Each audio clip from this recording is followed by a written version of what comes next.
Khatri dental care, दांतों का अस्पताल, डॉक्टर अरुण खत्री, डॉक्टर नीलिमा बर्डे खत्री। समय सुबह 9 बजे से रात्रि 8 बजे तक। सभी प्रकार के कॉस्मेटिक डेंटल ट्रीटमेंट उपलब्ध। हमारा पता Khatri dental care, union bank of India के बाजू से राय चौराहा, दम। हड्डी, फ्रैक्चर, जोड़ एवं रीढ़ की हड्डी रोग विशेषज्ञ एवं सर्जन डॉक्टर रविंद्र चौरसिया। समय सुबह 11 बजे से शाम 4 बजे तक, शाम 6 बजे से रात्रि 8:30 तक।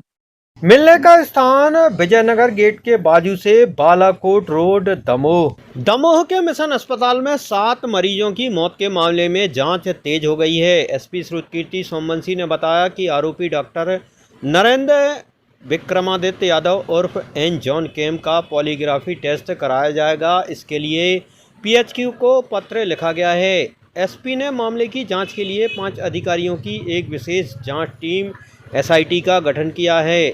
उन्होंने कहा कि पॉलीग्राफी टेस्ट कोर्ट में सबूत नहीं माना जाता, लेकिन यह जांच को सही दिशा देने में मदद करेगा। वहीं पुलिस को प्रयागराज में आरोपी के घर से नकली दस्तावेज बनाने का सामान मिला है। कई आधार कार्ड, पैन कार्ड और अन्य महत्वपूर्ण दस्तावेज बरामद हुए हैं। वहीं कानपुर में आरोपी के परिवार से पूछताछ में पता चला कि वह 1998 तक वहीं रहा। एमबीबीएस की पढ़ाई के बाद वह वहां से चला गया। स्कूल के रिकॉर्ड में उसका नाम नरेंद्र यादव और पिता का नाम गया बहादुर यादव दर्ज है। उसने निजी नौकरी करके अपनी पढ़ाई का खर्च उठाया था। जांच में एक और अहम जानकारी सामने आई है कि 2013 में नोएडा के कैलाश अस्पताल में भी आरोपी के खिलाफ फर्जी दस्तावेजों का केस दर्ज हुआ था। इसके बाद वह वहां से फरार हो गया। संभवतः इसी कारण उसने अपना नाम बदला। नोएडा पुलिस सोमवार तक संबंधित दस्तावेज उपलब्ध करा देगी।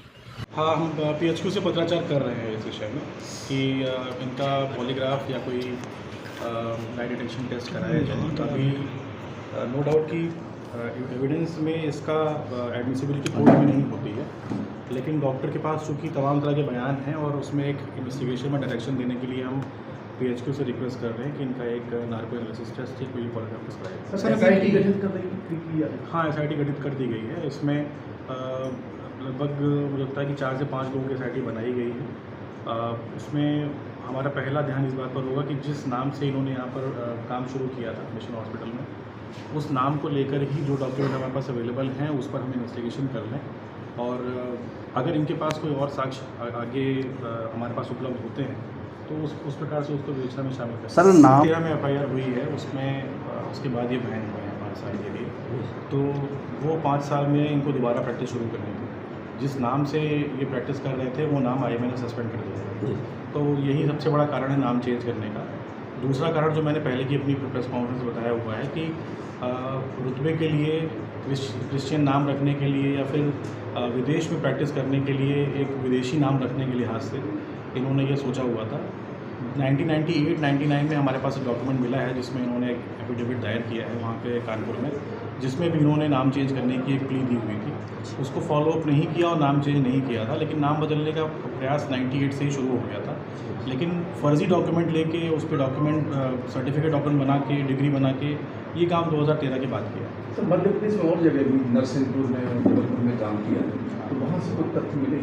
नहीं, अभी वहाँ से कुछ भी पत्राचार प्राप्त नहीं हुआ है। इन्होंने जो 3 जगह बताई हैं, नरसिंहपुर, जबलपुर और फिर बिलासपुर छत्तीसगढ़ में, वहाँ पर काम किया है। वहाँ पर काम करने के दौरान वहाँ पर कोई विवाद ऐसा नहीं बताया इन्होंने, ना ही उसके बाद किसी पुलिस का कोई फॉलोअप हुआ था इनको। हमने उन 3 जगह से पता किया है कि उनकी कोई शिकायत कहीं पुलिस विभाग में कहीं गई हो या कोई एफआईआर हो तो आपको बता दें। सर फर्जी मौत कारित वाले मामले पर हम जांच नहीं कर सकते। मैंने पहले भी बताया है कि ये रिपोर्ट सीएमएचओ के माध्यम से हमें प्राप्त होगी, क्योंकि टेक्निकल इशू है। कई केस डायरीज मरीजों की देखी जा रही हैं, उसके इलाज में, उसकी प्रोसीजर में कहीं कोई गड़बड़ी इनकी तरफ से हुई हो, वो टेक्निकल इशू है। हम उस रिपोर्ट का वेट कर रहे हैं। हालांकि प्राइमा फेसी हम ये मानते हैं कि जो फर्जी डॉक्यूमेंट इन्होंने बनाया है उस डॉक्यूमेंट को लेकर अगर देखा जाए तो इनके पास एंजियोप्लास्टी करने का अधिकार नहीं था। ये बात जानते हुए कि इनके पास अधिकार नहीं है और ये यहाँ पर इलाज कर रहे हैं, कि अपने आप में एक अपराध है। तो हम जल्दी इस संबंध में भी विवेचना में अग्रिम धाराएं जो है वो बढ़ाएंगे और हम नो डाउट कि CMHO की रिपोर्ट का वेट कर रहे हैं ताकि इस चीज़ को क्लैरिफाई करें। आरोपी की वेबसाइट पर भी कहानी नहीं सर, आरोपी की बचपन की पूछताछ में मिली है। बचपन की पूछताछ में ये पता लगी है कि पढ़ने में काफ़ी तेज़ थे, इनका पहली बार में MBBS में हो गया था। बाकी ऐसी कोई डिस्टिंक्टिव मेमोरी उनके फादर ने हमसे शेयर नहीं की है। परिवार में अपनी भतीजी के संपर्क में काफ़ी दिन तक रहे हैं। बाकी परिवार में पिता और भाई से इनकी ज़रा बात नहीं हो पाती है।